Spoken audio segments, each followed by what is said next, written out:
Okey, kita lihat dulu latihan. Ramai yang belajar cuba untuk tanya saya hari-hari mesej WhatsApp. Okey, so kita tengok maklumat tambahan untuk soalan yang pertama, iaitu kedai Amir. Okey, cikgu tak nak buang masa, cikgu akan terus tengok soalan dulu ya. Cikgu akan terus pergi ke maklumat tambahan. Maklumat tambahan yang penting. Apa-apa pun you kena tengok maklumat tambahan. Okey, yang pertama kita tengok dulu maklumat tambahan. Untuk yang nombor 1 ni ialah inventory 30 Jun 2018. So ini adalah inventory yang inventory akhir. So inventory akhir kita masuk dalam apa? Dalam Apur. Dan juga PKK. Sebagai apa? Sebagai inventory akhir. So bila kita ada 3 produk, maksudnya kita kena tambah ketiga-tiga produk tersebut. Dengan apa? Dengan cara memilih yang paling rendah. Tak kisahlah harga kos ataupun harga pasaran. Mana-mana tetapi yang paling rendah. So kita bulatkan dahulu yang mana paling rendah, baru kita boleh tambah semua. So kita ada produk 1, 4, 5, 6, 9. Lepas tu produk 2, 1, 3, 4, 5. Dan produk ketiga 6,000 dengan 7,000. 6,000 paling rendah. 6, 5, 7, 4. So semua ni kita kena tambah. Okey, tambahkan dia. So dekat sini cikgu ada bagi jawapan sekali. You kena rujuklah selepas siap. Jangan tengok jawapan selagi tak siap. Okey, so kita ada inventory akhir. So ini ada jalan kerja, tapi cikgu terangkanlah macam mana dapat. So 12,488. Dari mana dapat ni? Ini jalan kerja, you kena tunjuk ya.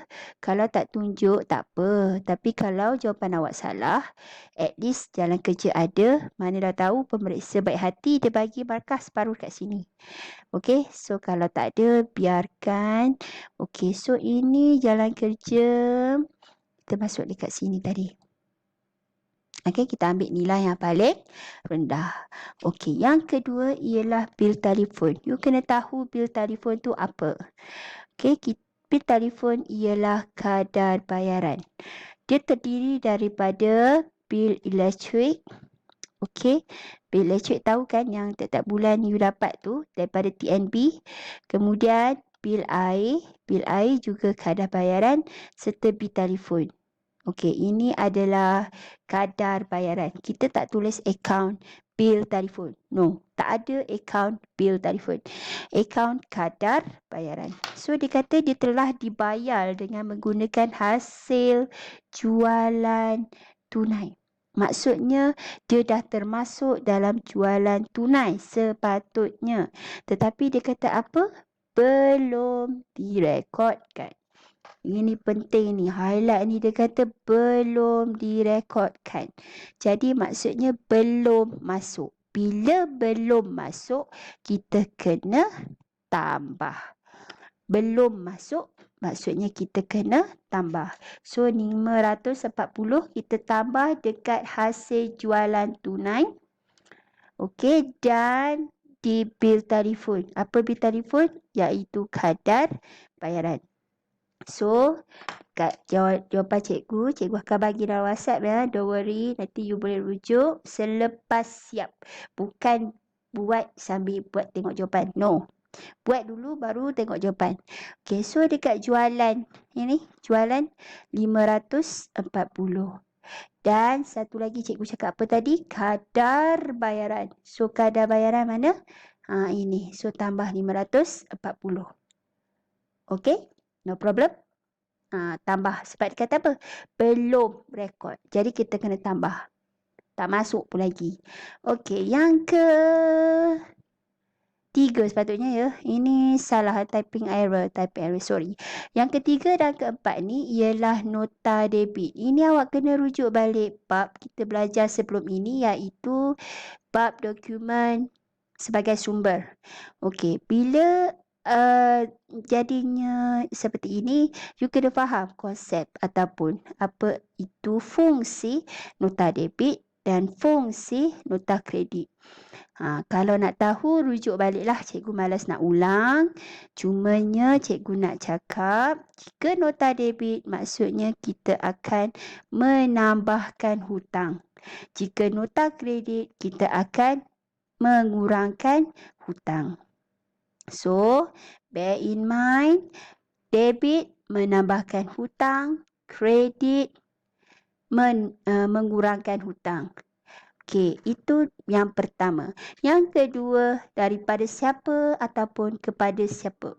So, nota debit ni daripada pembekal. Maksudnya dekat pembekal ni, pembekal siapa? ABB ke ABT? ABB. Jadi dekat ABB ni kita kena tambah. Okey? Yang nota kredit pula ialah kepada pelanggan. Siapakah pelanggan? Pelanggan ialah ABT. Okey, so kalau kita rujuk semula kepada jawapan kita, ada berkaitan dengan ABB dan ABT. Okey, sekarang cikgu nak tanya lagi satu. Jika nota debit menambahkan hutang, itu no problem lah, masuk dekat ABB. ABB ni daripada siapa? Belian ke jualan? Yes, ABB datangnya daripada belian. So, bila belian, kenapa tadi? Kena tambah. Yang ABT pula ialah apa? Jualan. Okey, jualan. Betul, jualan. Tetapi nota kredit maksudnya ialah pemulangan. So, you kena buat nota kecil ke ataupun apa-apa saja peringatan. Okey, kredit ialah kredit ialah pulangan. Okey, kalau daripada pelanggan maksudnya pulangan jualan. Kalau daripada pembekal, pulangan belian. So, kalau kita tengok jawapan, okey, belian kita perlu tambah. Sebab apa tadi? Menambahkan hutang. Okey, dia menambahkan hutang. Nota debit ni tadi ialah menambahkan hutang pembekal. Okey, kepada pembekal lah. Okey, nota kredit ialah pulangan. Daripada siapa? Daripada pelanggan. So, kita tambah dekat pulangan jualan. Ini dia, 200. Okey?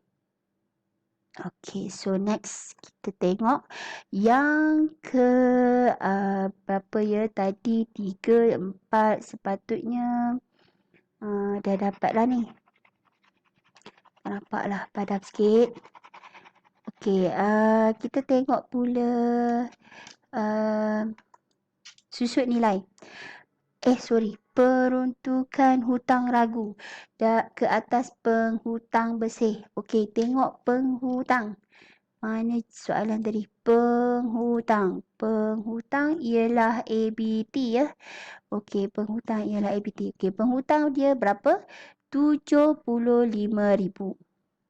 Okey, kita tulis kat sini lah. Okey, 75,000.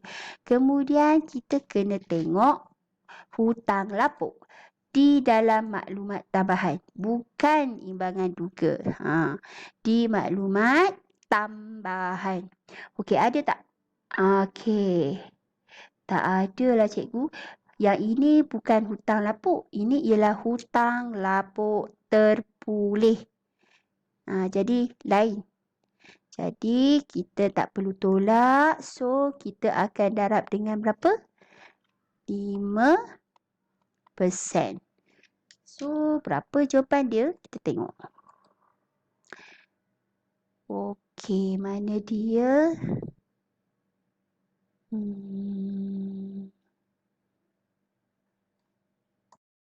Di sini hutang ragu. Okey, tapi sebelum tu ya, cikgu terlupa. Di sini ada 200.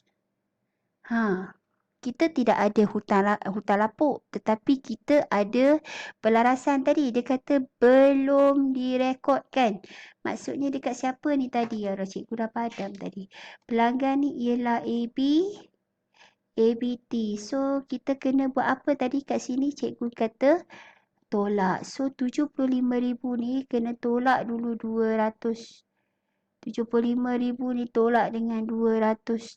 Baru darab dengan 5%. So kalau tengok jawapan, okey, mesti dapat jawapan 4270. Sorry, bukan 3740. Yang ni yang lama.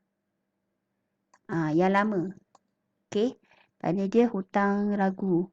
4270.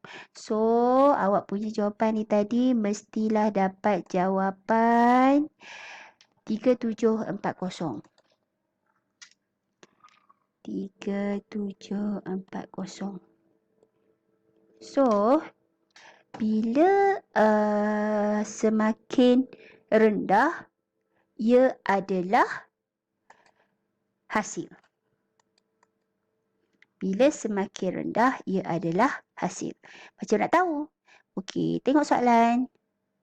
PHR 4270. Okey, 4270. Dan yang baru ialah, sorry. Okey, yang baru ialah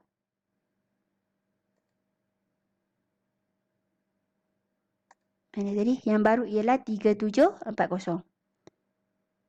Okey, so ambil yang lama. 4270 tolak yang baru. Yang baru tadi 3740. So, ada dapat jawapan berapa? Ya, kita akan dapat jawapan 530. Okey, yang seterusnya ialah susut nilai. Susut nilai ni you all buat sendirilah. Pada pandai dah kan. Dan akhir sekali ialah sekeping cek telah diterima daripada pelanggan kerana hutang lapuk terpulih. Ada hutang lapuk terpulih. So, hutang lapuk terpulih ini adalah apa?